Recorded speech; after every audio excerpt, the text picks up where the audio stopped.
Como muchos saben, Veldora Tempesto es una de las criaturas míticas más poderosas que existe en todo el universo de Tensei Shitara. No obstante, como bien es sabido, hace mucho tiempo, una entidad se atrevió a desafiarlo, y con un poder que incluso superaba al de su adversario, fue capaz de sellarlo. Ahora bien, ¿quién fue esta entidad? ¿Quién fue esta persona capaz de enfrentar al mismísimo dragón de la tormenta desenfrenado y derrotarlo? Pues señor, si no le tienes miedo ni al éxito o los spoilers, la respuesta fue Hinata Sakaguchi. Pero para poder entrañar esta cuestión, tenemos que conectar muchos aspectos, inducir cosas que vienen desde el futuro e introducirlas hasta el pasado.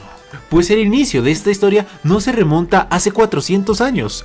De hecho, la historia de cómo sellaron a Veldora se tiene que retomar 2 años después de que el dragón de la tormenta fuera liberado. O mejor dicho, 6 meses después de que Rimuru fuera ascendido como verdadero rey demonio.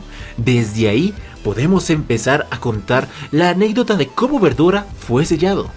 Así que, si te interesa, te invito a que te acomodes en tu silla y prepares esas posaderas porque vamos a empezar ahora mismo. La historia empieza justo cuando Rimuru termina de fabricar el laberinto de la ciudad de Tempesto. Resulta que un día Ramírez había dicho: hey Rimuru, ¿puedo vivir en tu ciudad? Y el slime, bastante rogado, pero al final de cuentas termina aceptando con la condición de ofrecerle un trabajo. Ella tendría que abrir su laberinto y permitir que sea una atracción turística. Ocurre esto, ocurre lo otro, el laberinto es perfectamente fabricado, forman una excelente arquitectura de más de 100 pisos y ponen a Veldora como jefe del piso número 100. También tenían diferentes sistemas de premios, unos cuantos jefes, muchos atrevimientos, atajos, todo lo que tendría el buen laberinto. Y dijeron que todo aquel que conquistara cada 3 pisos y derrotara a un mini jefe se le otorgaría unas cuantas monedas de oro. Una vez llegaras al piso 50, te enfrentarías a bestias demasiado poderosas y si las derrotaras, obtendrías cada 10 pisos recompensas que iban desde las 50 a 100 monedas de oro. Y finalmente, si te enfrentas al verdadero jefe del laberinto, el dragón de la tormenta Veldora, y lo derrotas, se te otorgará no solo el título del héroe, el derecho para enfrentar a Rimuru por su condición de rey demonio y 25 soles divinos, que es la moneda más alta que tiene todo el país. Sería más bien el país que el mundo. Serían más o menos como 25 millones de dólares aproximadamente. Pero aún así era como una especie de estafa, porque incluso el que se encargó de organizar los precios reconocía que no había casi nadie capaz de vencer a Veldora. Por eso consideraba de que muy seguramente nunca tendrían que pagar esa recompensa. En esa situación, en ese contexto nos encontrábamos. Varios retadores empezaban a asaltar al calabozo, y del piso 50 en adelante, el amable Rimuru ofreció a los paladines, que en este momento eran sus aliados después de un constante periodo de guerra, que utilizaron esos pisos y los monstruos que encontrarían de ahí en adelante para que fueran material de entrenamiento. Ellos estaban bastante agradecidos, y resulta de que, aunque los paladines se clasificaban en un rango A fijo, realmente el calabozo les quedó muy grande, no eran capaces de avanzar como era previsto. Y bueno, el Rimuru consideró seriamente bajarle la dificultad hasta que la jefe de los paladines decidió interceder por ella misma para probar el famoso calabozo de la ciudad de Tempesto. Y Hinata es sinceramente poderosa, durísima. Se adentró al calabozo y lo conquistó desde el piso 1 hasta el 99. Se enfrentó a ejércitos de no muertos, dragones, orcos, vacas, un montón de enemigos que los humanos por sí solos en promedio no serían ni de lejos capaces de derrotar. Ella misma se adentró a la banda y la venció toda, si estuviéramos hablando en términos de World of Warcraft. Y aquí es donde empieza la historia. Hinata llegó al piso número 100 y se enfrentó a el dragón de la tormenta. Utilizó todas sus habilidades que tenía a su disposición: desintegración, la legendaria espada Moonslave, esa que guarda el poder de desintegración en su hoja y después la libera generando un corte que desaparecería su objetivo de la faz de la tierra. Pero ante el grandioso poder de Veldora, eso simplemente era como unos cuantos rasguños que ocurrían en su todopoderosa escama de dragón. Para esta batalla él no utilizó su forma humana, sino que invocó el poder dracónico completo en su forma estándar. Por más habilidades que Hinata utilizara, no era capaz de destruir su defensa, y aunque utilizó todo su repertorio, al final Veldora se le cagó de la risa y la derrotó con sus poderes traídos de otros mangas. Finalmente, ella salió frustrada, pues no fue capaz de vencer al todopoderoso dragón de la tormenta. Ahí concluye la primera parte de la historia. Ahora tenemos que saltar varios acontecimientos que sucedieron después. El festival de Tempesto, la rebelión de la Santa Iglesia en la misma ciudad y finalmente el enfrentamiento entre Albert y la diosa Rúminas Valentine. Ellos dos se enfrentarían desafiando una de las más antiguas reinas demoníacas contra el héroe más viejo. Putazos arriba, putazos abajo, despertares de habilidades definitivas por parte de los dos.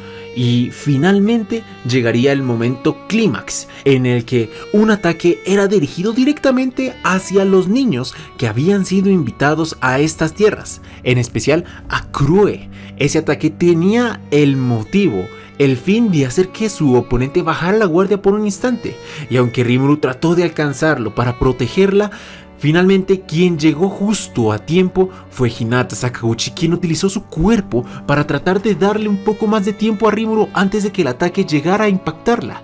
Este ataque le perforó el pecho e hizo que la misma cayera. Segunda vez que a Hinata le penetra en el pecho. A ella le gusta que le den durísimo, ¿no? Al tema. Resulta de que este ataque era especial porque no iba dirigido específicamente a dañar solo el cuerpo, sino también el alma. Cuando Rúminas acudió al rescate de literalmente su más vieja amiga, usó una de sus magias de recuperación más fuertes, pero la herida estaba tardando bastante en cerrar y la vida de ella se estaba empezando a escurrir de entre sus dedos. Dentro de poco, y sin que ella pudiera hacer mucho más, Hinata iba a perecer. Entonces ahí, Crue, cuando ve la situación tan desesperada, se acerca al cuerpo de la mujer que la había protegido y ahí empieza a negar lo que estaba ocurriendo, como que empezó a entrar en berrinche y finalmente, entre lágrimas en sus ojos, agarró el cuerpo de Hinata y gritó tan fuerte, negando los acontecimientos, que de repente desapareció. El cuerpo de Crue se esfumó y con ella el alma de Hinata también. Lo único que quedó fue un cascarón vacío, un cuerpo en el que ya no habitaba alma, y si ya no había rastros de espíritu, la magia de resurrección era inútil. Ella definitivamente había muerto en este momento. Pero la muerte no es el final de la historia. El alma no es que simplemente haya desaparecido en la atmósfera, sino que Crue la secuestró, se llevó el alma para asegurarse de que ésta no desapareciera por la herida que estaba teniendo y, utilizando los poderes que ella había adquirido como reencarnada, su habilidad única, tiempo, viajó a el pasado, específicamente 400 años atrás. Aquí empieza la tercera parte de la historia. Marcándose la de Subaru sin morir, empezaría la explicación de la historia de la heroína más poderosa de todos los tiempos, Cronoa. Cronoa no pertenece a el pasado, pertenece a el futuro, pero gracias a su habilidad de tiempo es capaz de hacer saltos temporales hacia el pasado. Y cada vez que los realiza, sus acciones, sus hazañas, graban la historia del futuro.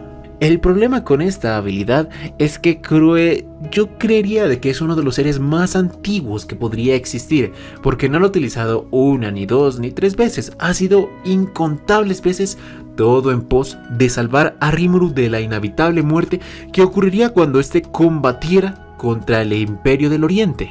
Y cada vez que tiene que reiniciar la historia, tiene que devolverse 400 años. Santo cielo, ni el Subaru se aguanta eso. Ha modificado muchos aspectos en las líneas contemporales. Al principio, Verdura seguramente destruiría el país de Rúminas y asesinaría las vidas de todos sus habitantes. Pero gracias a una de las intervenciones de Cronoa, ella le informó a la reina demoníaca sobre el ataque que ocurriría o que haría el dragón de la tormenta. Y ella, aunque un poco desconfiada, decide hacerle caso a sus palabras. Y ese mismo día ordenó una evacuación total de todos sus habitantes. A final de cuentas, lo único que se redujo a cenizas fueron estructuras, edificios, pero ninguna vida se perdió gracias a la advertencia de Cronoa. Pero bueno, me estoy desviando del tema. Cuando Crue se llevó el alma de Hinata, esta se quedaría dentro de su cuerpo y empezaría a actuar como una especie de alter ego, conciencia alterna que comparte la visión con su verdadero ser. le ofrece sus análisis, sus pensamientos, y gracias a esto era capaz de utilizar su habilidad matemática para realizar grandes análisis y evaluaciones sobre los campos de batalla. Le entregaba información a Crue sobre las mejores decisiones lógicas a tomar. Sería como si se hubiera convertido en el gran sabio o Rafael de Rímuru, pero no tan rota, e incluso en varias oportunidades podrían cambiar de lugar para que ésta tomara la titularidad del cuerpo. Y así, para tratar de no modificar tanto la historia conocida, Cronoa junto a Hinata realizarían las mismas proezas heroicas que la historia y las leyendas hablan y conocen. La derrota de varios bandidos, puede que de vez en cuando frenar uno de los males que está tratando de destruir Azeroth como siempre. Y así pasarían aproximadamente unos 300 años juntas. Finalmente llegaría la época en la que el dragón de la tormenta, Verduora, después de haber causado tantas calamidades alrededor del mundo, finalmente debería ser sellado. Y aquí es cuando Hinata le dice: espera, me gustaría saldar cuentas con ese estúpido lagarto, y le pide el permiso de cambiar de cuerpo para llevar a cabo este enfrentamiento. Recordó que hace muchos siglos, cuando estaba en la ciudad de Tempesto, había retado al dragón de la tormenta en el laberinto y desafortunadamente había fracasado. Pero ahora la situación era diferente. Un poder mágico abrumador, conocimientos y magias antiguas de gran nivel y sobre todo una fuerza que rivalizaría con el de los dragones verdaderos. Tomado a una que otra habilidad definitiva, confronta a esta fuerza de la naturaleza, que, recalco, el Verduora del pasado era mucho más débil que el Verduora del presente. Después de todo, el actual es más o menos inmortal, con más poder, más potencia y ahora con el conocimiento de los legendarios y todopoderosos textos sagrados. Cronoa disponía de la habilidad Prisión Eterna, y para rematar a Verduora en el último ataque, decide utilizar esa habilidad para que, de igual forma como lo cuenta la historia, él quedara atrapado en el letargo dentro de la cueva de los misterios. Y ahí está la respuesta. Quien selló a Verduora no fue Cronoa ni Crue, fue Hinata manipulando el cuerpo de Crue. Con eso concluimos, mi hermano. Un video corto relativamente. Yo sigo diciendo de que voy a sacar más seguidos, pero es que el trabajo llega y llega y llega y mierda. Siempre digo mañana lo voy a sacar, pero mi gente ya no me cree. Ni yo mismo me creo. A ver, voy a hacer mi mejor esfuerzo. Tratemos de volver a sacar un video mañana. Así para volver a retomar el ánimo, la fortaleza. Ténganme fe, que si me tienen fe seguramente sus pensamientos, sus oraciones llegarán a mi corazón. Sacaremos las comparaciones entre Mushoku Tensei, que aún se las debo. También sacaremos un poco la información de Sekai Saikyo no Ansatsu. Y después hablaremos sobre el reencuentro que tuvo Rimuru con Shisue. Sí, esos dos finalmente se encontraron y Rimuru le dio la oportunidad de decir lo que tenía que decirle a su querida amiga. Sin nada más que agregar, este fue tu amigo y buen vecino el viejo Migue. Y nos vemos, esperemos que mañana. Yo creo que mañana, voy a intentar mañana. Adiós.